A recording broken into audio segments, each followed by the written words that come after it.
आप सभी लोग एपीएस स्टार कोचिंग सिराथू की ऑनलाइन क्लास में जुड़ चुके हैं। आप सभी को सादर नमस्कार। वंदे मातरम। भारत माता की जय। आइए आज जो हमारा टॉपिक है, आज का जो हमारा टॉपिक है वो टॉपिक क्या है? विराम चिन्ह। बहुत महत्वपूर्ण टॉपिक है। इसमें कई कई बार जो है एग्जाम में आपके क्वेश्चन पूछे जाते हैं। तो आइए आज इस टॉपिक को हम पूरा जो है विस्तार से खत्म करते हैं कि विराम चिन्ह किसे कहते हैं, विराम का मतलब क्या होता है, चिन्ह का मतलब क्या होता है, इसकी परिभाषा भी हम जानेंगे और साथ में कितने विराम चिन्ह हैं, किस विराम चिन्ह को किसने दिया, ये हम पूरा डिटेल से जानने वाले हैं। ठीक है, तो आइए हम लोग देखते हैं आज का जो हमारा टॉपिक है, सेशन है, वो क्या है? विराम चिन्ह। देखिए जैसा कि यहाँ पे लिखा हुआ है विराम चिन्ह। पहले तो हम जानेंगे कि विराम चिन्ह का मतलब क्या होता है। क्या जानेंगे कि विराम चिन्ह का मतलब क्या होता है? तो विराम का मतलब होता है मेरे प्यारे बच्चों, देखिए विराम चिन्ह, ठीक है, दो शब्दों से मिलकर बना हुआ। विराम का मतलब होता है ठहराव। क्या होता है?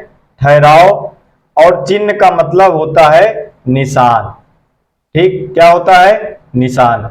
यानी कि ठहराव को हम रुकना भी कह सकते हैं और चिन्ह को हम चिन्ह को निशान भी कह सकते हैं या पद भी कह सकते हैं। ठीक है, अब आइए विराम को हम ठहराव और चिन्ह को हम क्या कहते हैं? निशान कहते हैं। बात क्लियर हो गई। अब हम लोग देखते हैं कि विराम चिन्ह की परिभाषा क्या होती है।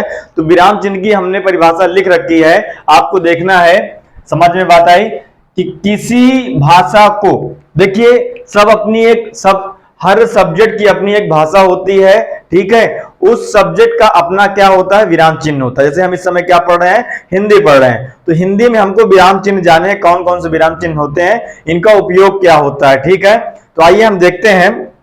क्या देखते हैं? किसी भाषा को, कोई भी भाषा हो, किसी भी भाषा को क्या बोलते समय, किसी भी भाषा को बोलते समय क्या भाव एवं विचारों को स्पष्ट, यानी भाव एवं विचारों को स्पष्ट करने के लिए जिन स्थानों पर क्या किया जाता है? ठहराव किया जाता है। ठहराव का मतलब रुकते हैं या रुका जाता है, उसे हम क्या कहते हैं? विराम या यति कहते हैं। विराम को हम यति भी कहते हैं। बात समझ में आ गई? विराम का मतलब क्या होता है?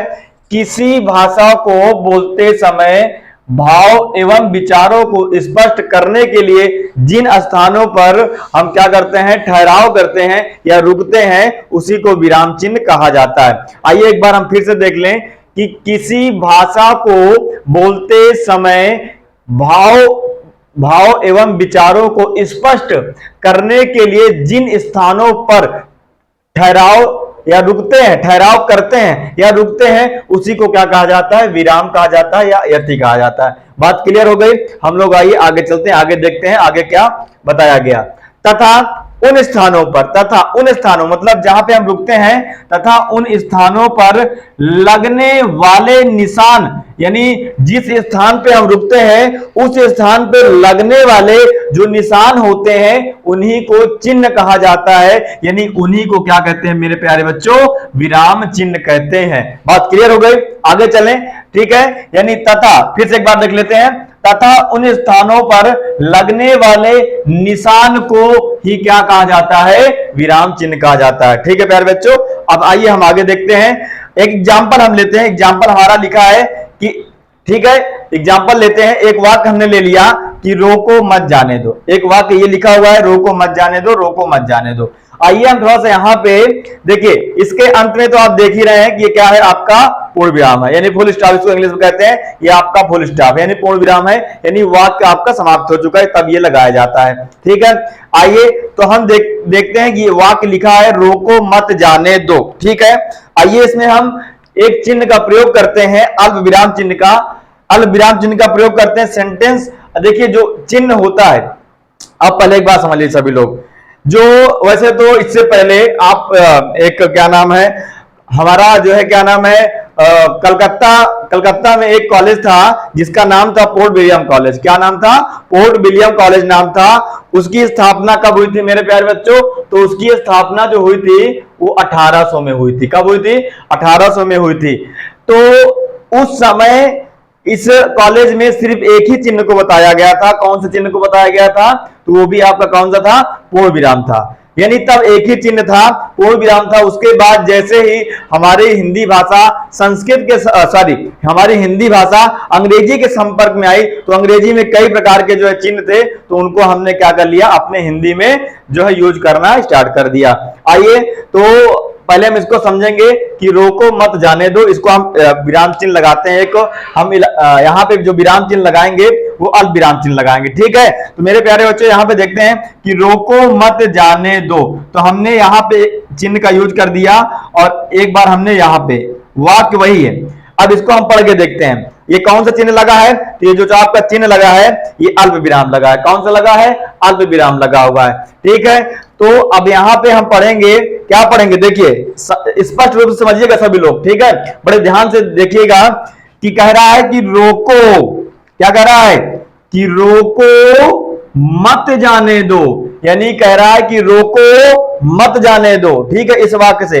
अब इस वाक्य कह रहा है कि रोको मत जाने दो, यानी क्या कह रहा है, आप देखिए कितना अंतर है। ये ऊपर वाला जो आपका वाक्य है, ये आपका वाक्य कह रहा है कि रोको मत जाने दो, यानी कोई व्यक्ति है उसे रोको मत जाने दो, और अगला जो आपका वाक्य है वो कह रहा है कि रोको मत जाने दो। बात क्लियर, यानी पहला वाला कह रहा है कि रोको मत जाने दो और दूसरा कह रहा है कि रोको मत जाने दो। बात क्लियर हो गई। चलिए हम आगे देखते हैं।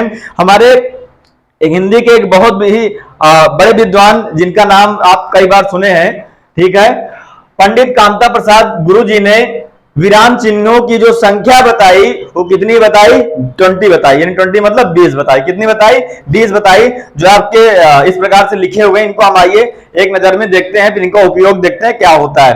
तो पंडित कामता प्रसाद जी ने विराम चिन्हों की संख्या कितनी बताई, 20 बताई। पहला आप देखिए पूर्ण विराम, ठीक है, दूसरा आपका अल्प विराम, तीसरा आपका अल्प विराम, सॉरी फिर से देखेंगे।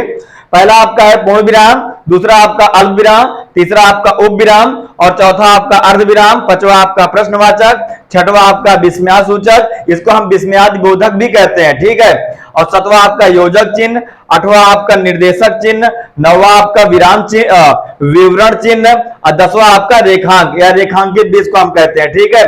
आइए 11वां आपका जो है लोप चिन्ह, लोप मतलब गायब होना, और 12वां आपका लाघव चिन्ह, लाघव मतलब सूचक, ठीक है, यानी जिसको हम इंग्लिश कह सकते हैं शॉर्टकट, ठीक है, शॉर्टकट लिखने के लिए हम इसका प्रयोग करते हैं। अभी हम बता रहे हैं आपको आगे। 13वां आपका समतुल्य, समतुल्य का मतलब बराबर होता है, और 14वां आपका विभाजक यानी बांटना जिसको हम कहते हैं। हंसपद, हंसपद को एक और नाम से जाना जाता है जिसको हम कहते हैं त्रुटि सूचक, ठीक है, क्या कहते हैं, त्रुटि पद भी कहते हैं, त्रुटि सूचक भी कहते हैं, ऐसे दोष रहित भी कहते हैं, ठीक है। यानी किसी वाक्य को लिखते समय जब कोई शब्द छूट जाता है तो उसका प्रयोग हम करते हैं हंसपद का। अब आइए देखते हैं उद्धरण चिन्ह, और फिर आपका 17वां है आपका पांडित्य सूचक, 18वां आपका है अपूर्णता सूचक, 9वां आपका है कोष्ठक चिन्ह, और 20वां आपका जो है अंतिम जो आपका है समाप्ति सूचक। बात क्लियर हो गई। ये आपका 20वां कौन सा है, समाप्ति सूचक। अब आइए थोड़ा इनके बारे में हम डिटेल से जानते हैं कि क्या होते हैं। पूर्ण विराम चिन्ह को, पूर्ण विराम जो आपका होता है, पूर्ण विराम का जो सिंबल होता है, जो निशान होता है, इस प्रकार से बनता है। बात क्लियर हो गई। जो पूर्ण विराम का आपका सिंबल होता है कुछ इस प्रकार से बनता है, और जो आपका अल्प विराम का सिंबल होता है कुछ आपका इस प्रकार से बनता है, ठीक है, और जो आपका उप विराम का सिंबल होता है, निशान होता है, इस प्रकार से बनता है। अर्ध विराम का आपका सिंबल इस प्रकार से बनता है, और प्रश्नवाचक का इस प्रकार से बनता है। ये देखिए सब कुछ लिखा हुआ है, आप इनका सिंबल देख लीजिए, ठीक है। अब हम समझते हैं पूर्ण विराम किसे कहते हैं, पूर्ण विराम चिन्ह किसे कहते हैं, यानी जब वाक्य पूरी तरीके से क्या हो जाए, समाप्त हो जाए, यानी वाक्य के समाप्ति के बाद इसको लगाते हैं, अंत में लगाते हैं। वाक्य पूरा हो गया तो हम इसको लगा सकते हैं। अल्प विराम हम क्या करते हैं, वाक्य के बीच में प्रयोग करते हैं, यानी थोड़ा सा रुकने के लिए प्रयोग किया जाता है। और उप विराम बिल्कुल नाम मात्र का रुकने के लिए प्रयोग किया जाता है। और अर्ध विराम, अर्ध विराम का मतलब होता है थोड़ा सा ज्यादा, अल्प विराम से अधिक ठहराव जब लेते हैं किसी वाक्य में तो उसे अर्ध विराम चिन्ह का प्रयोग करते हैं, वहां पे अर्ध विराम चिन्ह कहा जाता है। प्रश्नवाचक, जहां पे कोई बात पूछी जाए, प्रश्न किया जाए, वहां पे प्रश्नवाचक होता है, ठीक है। आप जानते हैं जैसे आप कहां जा रहे हैं तो ये इस वाक्य में कौन सा चिन्ह लगेगा, तो प्रश्नवाचक, यानी आपसे प्रश्न हो रहा है ना कि आप कहां जा रहे हैं। अब आइए देखते हैं हम छठवां होता है विस्मयादि सूचक। विस्मयादि सूचक को हम आश्चर्य भी कह सकते हैं, जहां पे आश्चर्य प्रकट होता है या शोक प्रकट होता है वहां पे आपका विस्मयादि यानी, ठीक है। अब योजक, योजक का मतलब होता है जोड़ना। परस्पर दो शब्दों को जब हम जोड़ते हैं तो वहां पे योजक चिन्हों का प्रयोग किया जाता है, जैसे माता पिता, राम श्याम और क्या नाम है आसपास, ऐसे शब्द जहां पे, ठीक है। निर्देशक, निर्देशक का मतलब होता है कोई आप वाक्य लिखना चाहते हैं, उसके आगे आप इस चिन्ह का जब प्रयोग करते हैं तो इसका मतलब आगे भी कुछ आप निर्देश करना चाहते हैं, कुछ बताना चाह रहे हैं। और विवरण चिन्ह का मतलब होता है इस चिन्ह को जब हम प्रयोग करते हैं तो इसका मतलब इसके सामने भी हम कुछ विस्तार रूप से लिखना चाहते हैं, ठीक है। रेखांक, रेखांक तो आप लोग जानते हैं, रेखांकित करना, ठीक है, रेखांकित करना। उसके बाद आप आइए लोप चिन्ह। लोप चिन्ह जैसे इस प्रकार से आपका बना होता है, यानी कोई किसी वाक्य में कोई शब्द है या कोई वाक्य है जो गायब है, उसको हम इस तरह से हम क्या करते हैं, दर्शाते हैं, ठीक है। बात क्लियर हो गई। अब आइए लाघव। लाघव का मतलब होता है, इसको इंग्लिश में जानिए शॉर्टकट। जैसे कोई नाम लिखना हो, जैसे हमें लिखना है डॉक्टर, और डॉक्टर जब हम लिखते हैं तो डॉक्टर लिखते समय हम क्या करते हैं, डॉक्टर में ऐसे लिख करके ये जब प्रयोग कर देते हैं तो इसी चिन्ह को क्या कहा जाता है, लाघव चिन्ह कहा जाता है, ठीक है। जैसे हमें कोई भी नाम लिखना होता है, डॉक्टर या फिर मास्टर, कुछ भी हमें शॉर्टकट में करना होता है तो हम लाघव चिन्ह का प्रयोग कर देते हैं, यानी उस शब्द को हम शॉर्टकट में लिख सकते हैं, ठीक है। जैसे वहां पे देखिए लिखा भी है पंडित कामसा प्रसाद, तो यहाँ जो पंडित शब्द लिखा है, पंडित में आपका क्या है, ये कौन से चिन्ह का प्रयोग है बेटा, ये आपका लाघव चिन्ह का प्रयोग है, ठीक है। यानी कि शब्द को क्या कर दिया गया, शॉर्टकट कर दिया गया, यानी इससे पहचाना गया। अब आइए देखते हैं समतुल। समतुल तो आप सब लोग जानते हैं बराबर होता है, और विभाजक, विभाजक भी जानते हैं, जिसको बांट दिया जाए, बांटने के लिए प्रयोग किया जाता है। अब आइए हंस पद, आपका जो है हंस पद जानते हैं, जिसको हम त्रुटि सूचक कहते हैं, यानी कि जहां पे किसी वाक्य में जब हम कोई वाक्य लिखते हैं उस समय जब कोई शब्द छूट जाता है तो उसे हम क्या कहते हैं, हंस पद कहते हैं, ठीक है। अब आइए 16वां देखते हैं उद्धरण चिन्ह। उद्धरण चिन्ह आपका जो होता है वो क्या होता है, कोई वाक्य किसी विशेष व्यक्ति के द्वारा जब लिखा गया कोई वाक्य होता है, उसे उठा करके कहीं और जो है हम संकलित करते हैं, वो क्या होता है, उद्धरण। उद्धरण को हम इंग्लिश में कहते हैं सिंगल इन्वर्टेड कॉमा, एक और भी होता है डबल इन्वर्टेड कॉमा, ठीक है। इसको और भी इस प्रकार से हम बनाते हैं, ये सिंगल इन्वर्टेड कॉमा हो गया, एक और बनता है जिसको हम कहते हैं डबल इन्वर्टेड कॉमा, ठीक है। इस प्रकार से भी इसको हम बनाते हैं। अब आइए परिणित सूचक, या परिणित का मतलब जानते हैं कि इसके आगे कुछ आपका संबोधन किया गया, यानी ये इधर वाला क्या है, महत्वपूर्ण है। अब आइए अपूर्णता। अपूर्णता का मतलब ये है जो पूर्ण ना हुआ हो। अब जो चीज मतलब कोई वाक्य लिखा हुआ अभी अपूर्ण है, पूर्ण नहीं हुआ है, तो उसको हम इस प्रकार से ऐसे निशान बनाकर क्या करते हैं, दर्शाते हैं। बात क्लियर हो गई। अब 19 आपका देखिए कोष्टक। कोष्टक आप सभी लोग पढ़े होंगे, मैथ जो बच्चे मैथ के स्टूडेंट हो जानते हैं कि ये आपका क्या होता है, छोटा कोष्टक, मझला कोष्टक और बड़ा कोष्टक, यानी इसको इंग्लिश में कहते हैं सिंपल ब्रैकेट, इसको कर्ली ब्रैकेट, इसको स्क्वायर ब्रैकेट भी कहते हैं, ठीक है। अब आइए ये आपका जो अंतिम होता है वो क्या होता है, समाप्ति सूचक। समाप्ति सूचक जैसे हम कोई वाक्य, कोई पद है, कोई पद्यांश से हमने लिख डाला, या कोई हमारी कविता है, कोई कहानी है, अब समाप्त हो चुकी है, तो अंत में हम इस प्रकार बना करके ये सूचित कर देते हैं कि हमारा वाक्य क्या हो गया है, समाप्त हो गया है। तो मेरे प्यारे बच्चों, आप चाहें तो इसका स्क्रीनशॉट ले सकते हैं, पूरा लिखा हुआ है, एक प्रकार आप देख लीजिए, एक बार स्क्रीनशॉट ले लीजिए, ठीक है। हाँ ले चुके हैं, ठीक है, चलिए आपने ले लिया, अच्छी बात है। इसको पढ़ लीजिएगा पूरा, एक बार फिर से आप दोहरा लीजिएगा, वीडियो को देख लीजिएगा पुनः। चलिए, और इस वीडियो को हम आपको आगे लेकर के आएंगे, इसका विस्तार रूप से पढ़ाएंगे, इसकी परिभाषा अगर आप लोग कहेंगे, इसकी परिभाषा भी जो है हम लिख करके बकायदा जो है समझाएंगे, और प्रयोग भी बताएंगे कहां पे किस विराम चिन्ह का प्रयोग होता है। तो मेरे प्यारे बच्चों, आज के लिए इस क्लास को यहीं तक रखते हैं, फिर हम आगे आपको मिलेंगे अगले सेशन में। तब तक के लिए नमस्कार, जय हिंद, जय भारत, वंदे मातरम। चैनल को लाइक करें, सब्सक्राइब करें, अगर आपको पसंद आया हो तो शेयर भी करें, और अपना जो है फीडबैक कमेंट के माध्यम से जरूर दें, वीडियो कैसी लगी।